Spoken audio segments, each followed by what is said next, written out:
kami tim kuasa hukumnya Pak Indra. Pak Indra ini adalah suami korban dugaan malapraktek, ya, ini masih dugaan dari Ibu Putri Apriliza, ya, yang meninggal dunia pada September 2024. Nah, Ibu almarhum Putri Apriliza ini adalah pasien di Rumah Sakit Srivani. Nah, jadi pada saat mau melahirkan anak ketiga, pasien ini rutin untuk memeriksakan kandungannya kepada dokter Objin, ya, dokter Sugianto SPOG. Itu dokter untuk anak ketiga. Anak pertama, anak kedua memang juga melahirkan di sana secara sesar, yaitu dengan dokter HM Faisal Fahmi, Pak, ya. Nah, tapi pada kehamilan ketiga ini karena waktu jadwal konsultasinya lebih pas dengan Sugiarto, maka ganti dokter, dan itu gak ada masalah karena toh kan di rumah sakit yang sama.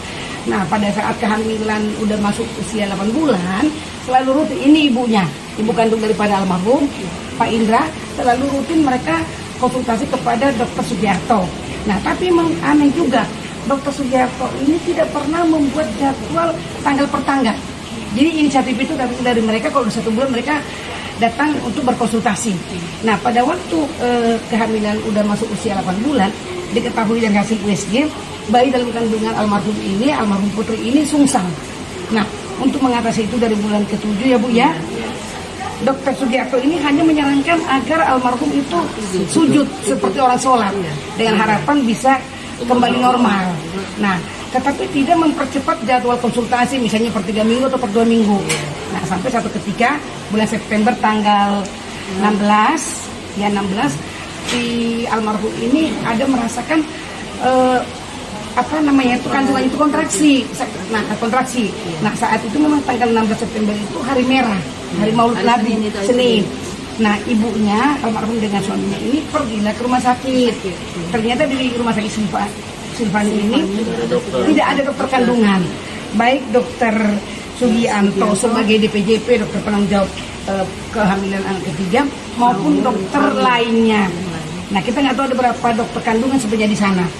Nah, karena nggak ada dokter, maka mereka mencari sendirilah dokter kandungan di sekitar situ. Ya, sebenarnya prakteknya si dokter Fahmi juga. Dekat-dekat rumah sakit itu ada dokter kandungan, dokter Fahmi, ya, yang terbuka juga.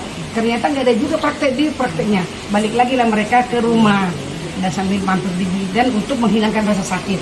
Tapi sekitar jam 1 malam subuh jadinya, ya, tanggal 17, si almarhum ini kontraksinya mungkin semakin terasa semakin kencang, sehingga karena kesakitan dan dada muntah, baliklah mereka ke rumah sakit Srivani.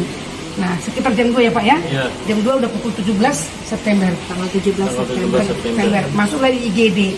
Saat itu ditangani oleh tergugat Ibu Dokter Siti Fatimah, Dokter Siti Fatimah itu terjaga. Nah, saat itu kita nggak tahu apa yang dilakukan dan hanya diperiksa begitu aja, langsung dipindahkan ke ruang keperawatan. Tapi di ruang perawatan itu maksudnya ruang rawat, dari IGD ke rawat nih. Nah, di situ dia bilang, ya Pak, ya, wah, ini detak jantung bayi sudah nggak ada ini, kata Dokter Siti Fatimah. Nah, tetapi si pasien kan masih menunggu dokter kandungan. Nah, dokter kandungan baru ada jam 5.30, Pak, ya, baru datang ke 5.30, yaitu Dokter Faisal, ya Pak, ya, Dokter Faisal akhirnya datang. Tapi dari jam 2 itu berarti tidak ada penanganan, tidak ada pertolongan lah kepada janin yang sedang dalam gawat janin, namanya secara medis namanya gawat janin. Nah, saat itu sebelum datang sebenarnya disuruh dikasih antibiotik, ya Pak, ya, melalui telepon di dokter jaga, via call dikasih antibiotik. Sesaat setelah antibiotik diminum almarhum, pendarahan di kamar mandi. Nah, itu udah pendarahan. Nah, datanglah 5.30 Dokter Faisal, Dokter Objin, diputuskan segera operasi. Nah, pada saat operasi tersebut sebenarnya keluarga udah bilang nih, darah bagaimana? Darah. Nah, kata mereka sudah akan disiapkan, tapi tidak tahu golongan darah. Salah satu keluarganya abangnya ini punya golongan darah O. Kan rada aneh, ya, Bapak. Dia kan di situ dari melahirkan anak pertama, kedua, ketiga. Kok bisa dokter ataupun nakes lah, ya, atau pelayan kesehatan siapa itu mereka, perawat atau dokter, menanyakan golongan darahnya pasien apa? Kan ada medical record, ada rekam medis, kan tinggal cek ini misalnya saya Risma, oh ya golongan darahnya oh Bu Marta A, ibu ini ada itu mestinya rekam medis namanya, medical record. Nah akhirnya baru ketahuan oh mulai entah bagaimana mereka pesan dari mana darah, tapi darah itu juga terlambat. Nah jam berapa tuh Pak darahnya baru ada? Sekitar jam setengah 10. Nah jadi 5.30 operasi, darah baru ada sekitar setengah 10. Ibu pun ada ya Bu ya. Nah jadi kalau kakaknya tadi bilang ada itu selang kayak keluar darah kan kurang lebih kira-kira 1 liter katanya tadi keluar dari karena kan sudah dioperasikan. Jadi apakah itu darah dari bekas kandungan, apa dari mana kita nggak tahu. Tapi yang jelas darah baru ada di 10.30 dan berapa kebutuhan darah pun tercukupi apa nggak tercukupi kita nggak tahu. Ibaratnya 9.30 abangnya dari situ abang. 9.30 karena ada abang-abangnya kan almarhum kan. 9.30 baru ada transfusi darah. Nah setelah itu tiba-tiba si nakes itu perawat memberikan bayi yang sudah meninggal nih. Bayi udah meninggal ini ya. Jadi pada waktu operasi bayinya udah meninggal. Disuruhlah Pak Indra untuk menguburkan. Nah saat itu tidak dijelaskan bagaimana kondisi istrinya. Apakah lagi pingsan, apakah masih sehat, apakah masih bugar. Tapi kalau dari penglihatan ibunya waktu di ICU itu masih bisa bicara. Karena pada akhirnya si pasien ini dimasukkan ke ICU. Nah pada waktu di ICU lah baru nggak lama kemudian ya Pak ya yang minta pompa jantung sekitar jam 1-an gitu. Jam 1 dari 10.30 9.30 ada darah jam 1-an tiba-tiba suaminya diminta untuk persetujuan restitusi pacu jantung itu restitutasi namanya. Nah udah lewat selesai. Nah jadi karena itu kan ada kejanggalan. Kalau bagi kita yang orang waras, orang datang sehat. Pada waktu nggak ada dokter, mereka mesti pergi makan. Tidak pernah sakit, tidak ada diabetes, tidak ada darah tinggi. Dari anak pertama juga sampai kehamilan ke 8 bulan pun tidak ada pernah sakit. Makanya pada waktu datang tanggal 16 itu nggak ada dokter, mereka mesti pergi cari makan Bu ya. Mereka mesti cari makan, mesti jalan nih. Cari makan kami. Masih cari makan, tapi pas pulang ternyata karena masih kontraksi sakit, makanya balik lagi. Nah karena itulah makanya kami tim kuasa hukum, kami ini kan memang kami adalah pengacara, penasihat hukum, tapi kami ini dari perkumpulan konsultan hukum medis kesehatan. Jadi perkumpulan konsultan hukum medis ini pun teman-teman wartawan boleh bilang kalau ada dugaan malpraktek, kita bisa melihat ini kira-kira terjadi nggak malpraktek atau memang ini resiko medis. Kita bisa membedakan mana resiko medis, mana memang orang karena faktor kesehatannya jadi ada cacat atau jadi meninggal atau memang ada dugaan malpraktek. Malpraktek itu maksudnya kesalahan penanganan, tidak sesuai dengan standar prosedur operasional, tidak ada aturan rumah sakit hospital by law, terlambat memberikan darah, salah memberikan obat, itulah yang namanya malpraktek.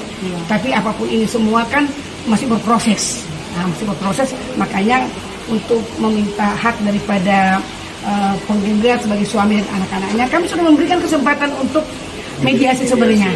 Kami undang untuk klarifikasi. Kami tawarkan untuk virtual Zoom. Karena ini Binjai, kami di Jakarta kan, tapi tidak ada tanggapan dari rumah sakit maupun dokter. Makanya akhirnya kami mengajukan gugatan ganti rugi PNH. Nilainya itu sekitar 500 juta materialnya, dan imaterialnya 100 miliar. Tentu nggak bisa dinilai ya. Ibu ini anaknya cuma satu, udah nggak ada lagi anak perempuan. Satu-satunya perempuan. Cuma satu anaknya. Paling kecil. Bapak ini sudah hilang istrinya, anak-anak 2 itu sudah hilang mamanya. Makanya nempel terus kan. Itu satu. Yang kedua kami juga sudah melaporkan ke Majelis Disiplin Profesi. Karena di sini pasti dokter nggak disiplin. Kalau dokter disiplin, ketika ditelepon dia mesti datang untuk menolong. Satu lagi perlu saya tambahkan, biar rekan-rekan tahu. Kalau tidak ada dokter yang ready, yang standby, dia mesti pakai sistem rujukan. Dia mesti merujuk ke rumah sakit yang lebih lengkap alatnya, atau lebih lengkap dokternya, atau dokternya yang ready praktek. Karena ini untuk menyelamatkan nyawa, safety life. Jadi dokter jaga mestinya tadi dokter Siti Fatimah itu mesti bilang, dok kalau nggak bisa datang ini apa dirujuk aja ke ada Malik atau kemana gitu. Karena nyawa, jadi ini kan terjadi pembiaran. Nah karena kami menduga terjadi pembiaran dari pihak rumah sakit, makanya secara pidana pimpinan rumah sakit kami laporkan juga harus bertanggung jawab sesuai undang-undang nomor ya nih Jadi sesuai dengan Undang-Undang Nomor 17 Tahun 2023, di sana diatur pimpinan rumah sakit yang membiarkan tidak ada pertolongan, ya kan, tidak ada pertolongan dalam keadaan gawat darurat, kalau menyebabkan cacat atau disabilitas dihukum 2 tahun penjara. Tapi kalau menyebabkan kematian, pimpinan rumah sakit itu dituntut pidana sampai 10 tahun. Jadi makanya kan harusnya sistem aturan rumah sakit itu nggak boleh nyeleneh gitu. Ya kalau memang libur pun karena ini nyawa harus ada yang standby. Kalau ada yang gawat darurat mesti ada yang bisa ditelepon datang ke rumah sakit. Kalau itu tidak dimungkinkan harus sistem rujukan dikirim ke rumah sakit yang ada dokternya. Nah ini perlu menjadi pertanyaan ini. Kami baru tahu ternyata pemiliknya itu kepala dinas katanya di bidang ini. Nah karena pemerintah pusat, pemerintah daerah, pemerintah Kota Madia bertanggung jawab terhadap rumah sakit baik swasta maupun pemerintah yang ada di wilayahnya. Jadi ini nanti masalah Dinkes yang tidak melaksanakan kewajiban pengawasan itu fungsinya. Dalam Undang-Undang Kesehatan ada tugas pemerintah pusat, pemerintah daerah untuk mengawasi jalannya rumah sakit. Kami akan melaporkan juga nanti ke Kemenkes kalau memang tidak layak, tidak cakep, biar dicabut izinnya. Kalau tidak mau memperbaiki, karena ini menyangkut nyawa masyarakat Binjai. Nah, itulah sama nyawa. Ya, itulah dari kami. Hasil mediasi. Oh, kalau mediasi ini kan tentunya kan mengupayakan penyelesaian permasalahan win-win solution secara di luar putusan kan, jadi hakim tidak memutuskan siapa kalah menang. Nah, kembali lagi bermediasi tentu orang yang sudah meninggal nyawa yang sudah melayang tidak bisa dihidupkan. Dan kalau diganti pun tuntutan bapak ini 100 miliar pun dibayar tidak akan bisa lagi. Ibu ini mau diganti 10 miliar pun tidak bisa, karena ibu ini cuma satu anak perempuannya. Anak perempuan yang meninggal itulah yang menjaga bapaknya ya, udah stroke. Ibu cerita hampir setengah nyawa melayang tadi Bu ini berita. Artinya nggak menemukan titik terang ya Bu ya? Belum, masih dalam proses. Nanti ke depannya bakal bersidang jadinya. Iya, jadi mediasi ini kan 30 hari. Okay. Tadi mediatornya sih memimpin cukup bijak ya, memberikan kesempatan tunda sampai tanggal 12 untuk saling melakukan perdamaian lah ya. Jadi di tanggal 12 mediasi lagi. Lagi. Jadi akan mediasi lagi, penyelesaiannya bagaimana, dan ini kami akan lanjut ke Polres. Polres untuk membuat BAP. Ya.